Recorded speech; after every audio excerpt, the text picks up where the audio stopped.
मैं एडवोकेट सुधीर वाजपेयी कानपुर नगर से आप सभी का बहुत बहुत स्वागत करता हूं।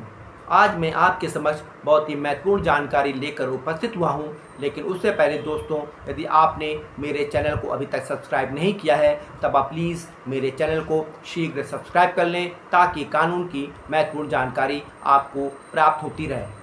दोस्तों, कोई भी स्त्री या पुरुष पहले से विवाहित होते हुए पति या पत्नी के जीवित रहते हुए और पति या पत्नी को तलाक दिए बिना दूसरा विवाह करता है तो क्या यह कानून की दृष्टि में अपराध की कोटि में आता है? आज मैं इस बारे में आपको विस्तार से जानकारी दूंगा। दोस्तों, यदि कोई स्त्री या पुरुष पहले पति या पत्नी के जीवित रहते और उसे न्यायालय से तलाक दिए बिना दूसरा विवाह करता है, तब यह भारतीय दंड संहिता की धारा 494 के अंतर्गत अपराध की कोटि में आता है।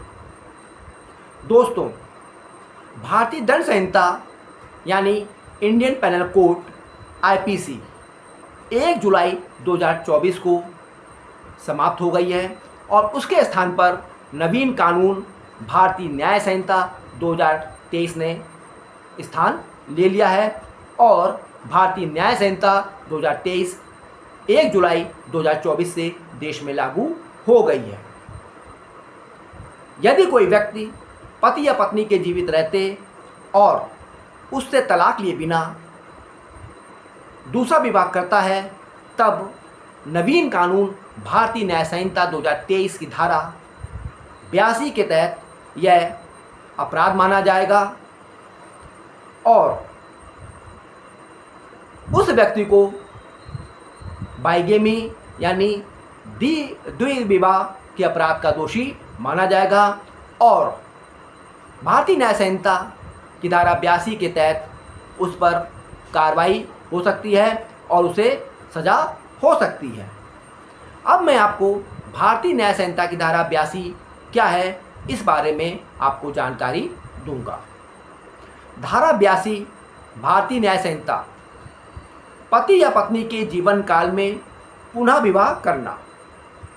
धारा 82 की उपधारा 1 जो कोई पति या पत्नी के जीवित रहते हुए किसी ऐसी दशा में विवाह करेगा जिसमें ऐसा विवाह इस कारण शून्य है कि वह ऐसे पति या पत्नी के जीवन काल में होता है, वह दोनों में से किसी भांति के कारावास से जिसकी अवधि 7 वर्ष तक की हो सकेगी दंडित किया जाएगा और जुर्माने से भी दायी होगा। धारा 82 कब लागू होती है, अब मैं आपको इस बारे में जानकारी दूंगा। कोई स्त्री या पुरुष पहले से ही विवाहित होते हुए दूसरी शादी कर ले तब धारा 82 उस पर लागू होती है। यह धारा तभी लागू होती है जब पहली शादी कानूनी रूप से वैध हो, वैलिड हो, मान्य हो। यदि विवाह शून्य या निरस्त किया गया है तब यह धारा लागू नहीं हो सकती है। पहले पति या पत्नी के साथ तलाक के केस में बीच में विवाह करने पर यह विवाह लागू होती है। अपने पति या पत्नी से छिपकर या धोखा देकर दूसरी शादी करने पर यह धारा लागू होती है। ये सभी ऐसे कारण हैं जिसके आधार पर किसी स्त्री या पुरुष पर धारा 82 भारतीय न्याय संहिता के तहत कार्रवाई की जा सकती है, उसके विरुद्ध कंप्लेंट मुकदमा किया जा सकता है। धारा 82 भारतीय न्याय संहिता के कुछ अपवाद हैं जहां पर धारा 82 लागू नहीं होती है। अब मैं इसके बारे में आपको जानकारी दूंगा। धारा 82 भारतीय न्याय संहिता के क्या क्या अपवाद हैं, अब मैं आपको इसके बारे में जानकारी दूंगा।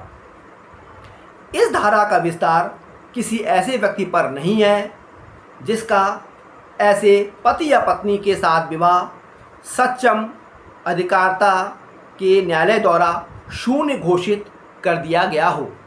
यदि विवाह सक्षम अधिकारिता के न्यायालय द्वारा शून्य अमान्य घोषित कर दिया गया है तब धारा 82 लागू नहीं होती है।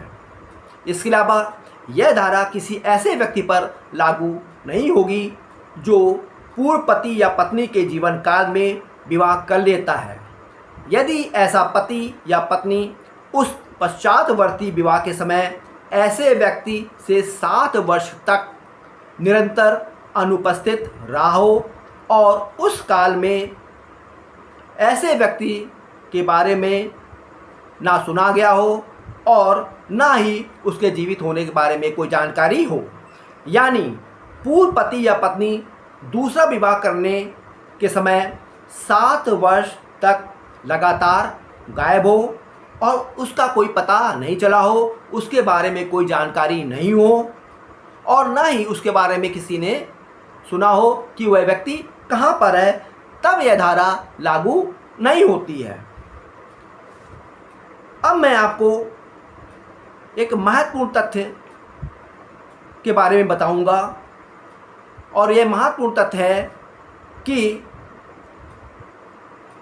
दूसरा विवाह करने वाले व्यक्ति ने उस व्यक्ति को यह जानकारी दे दी हो जिसने उसने दूसरा विवाह किया हो, यानी इस तथ्य की जानकारी कि उसका पूर्व पति या पत्नी विगत 7 वर्ष से गायब है और उसके बारे में उसे कोई जानकारी नहीं है और ना ही उसे देखा सुना गया हो और इस तथ्य के बारे में उसने जिसके साथ वह दूसरा विवाह कर रहा है उसको जानकारी दे दी हो, तब धारा 82 लागू नहीं होती है। इस तथ्य की जानकारी दूसरा विवाह करने वाले व्यक्ति ने विवाह से पूर्व अपने साथी जिससे वह विवाह कर रहा है उसे जानबूझकर नहीं देता है या उससे छिपाता है, तब धारा 82 लागू होगी और उस व्यक्ति पर कार्रवाई होगी। यह धारा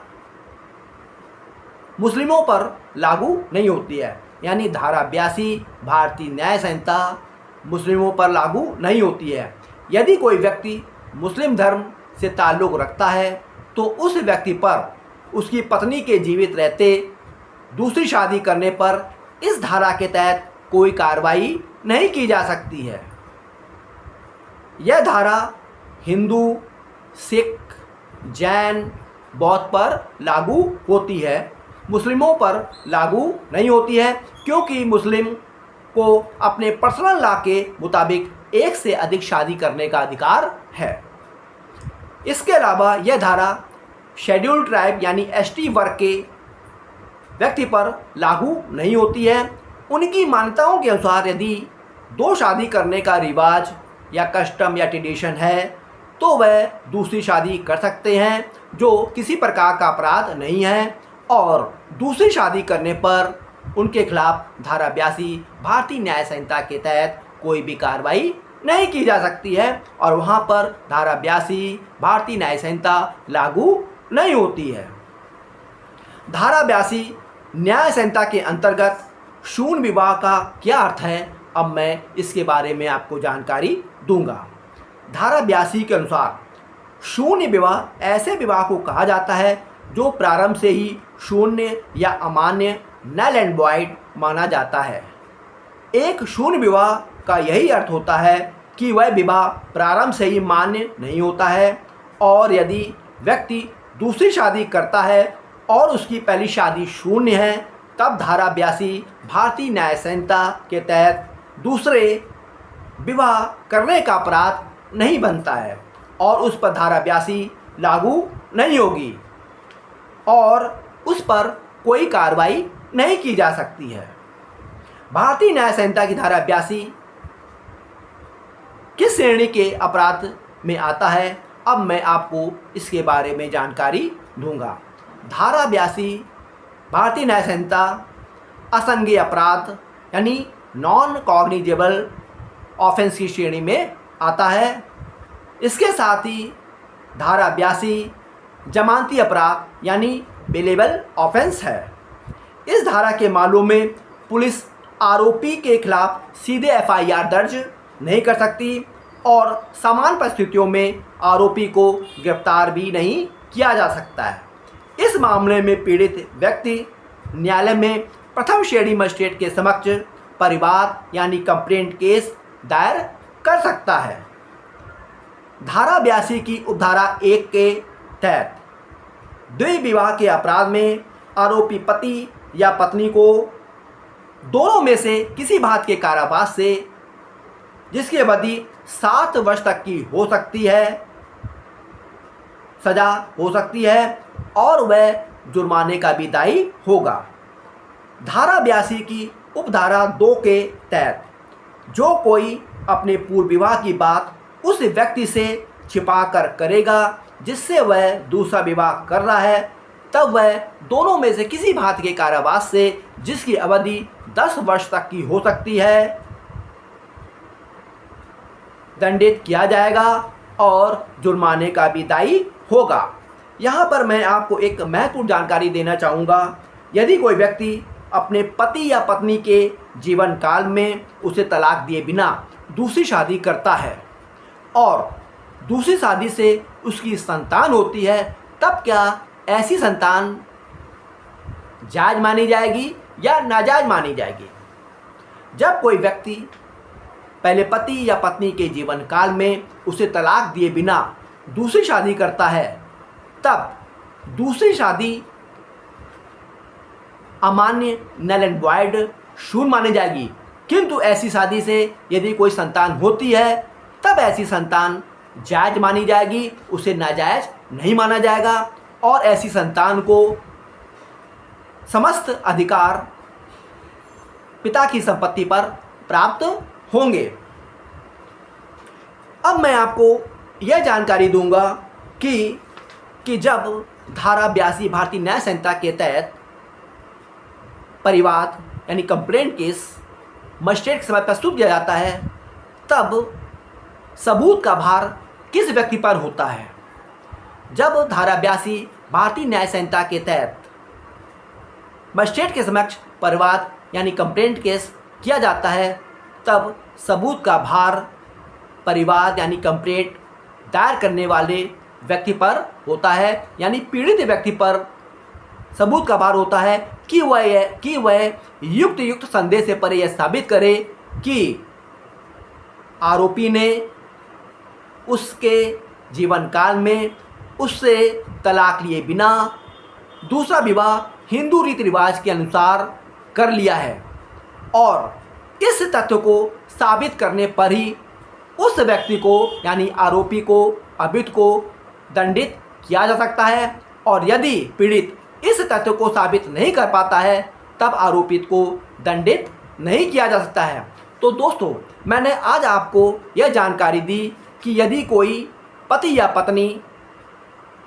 अपने जीवन काल में अपने पूर्व पति या पत्नी को तलाक दिए बिना दूसरा शादी करता है, तब यह अपराध की कोटि में आता है और उसे भारतीय न्याय संहिता की धारा 82 के तहत दंडित किया जा सकता है। तो दोस्तों, मैं यह आशा करता हूँ कि यह जानकारी आपको पसंद आई होगी। आप दोस्तों मेरे इस वीडियो को अधिक से अधिक लाइक करिए, शेयर करिए और दोस्तों, यदि आपने मेरे चैनल को अभी तक सब्सक्राइब नहीं किया है तब आप प्लीज़ मेरे चैनल को शीघ्र सब्सक्राइब कर लें ताकि कानून की महत्वपूर्ण जानकारी आपको प्राप्त होती रहे और आप मेरे इस वीडियो को अधिक से अधिक शेयर करें ताकि और लोग भी इससे लाभान्वित हो सकें। Thank you.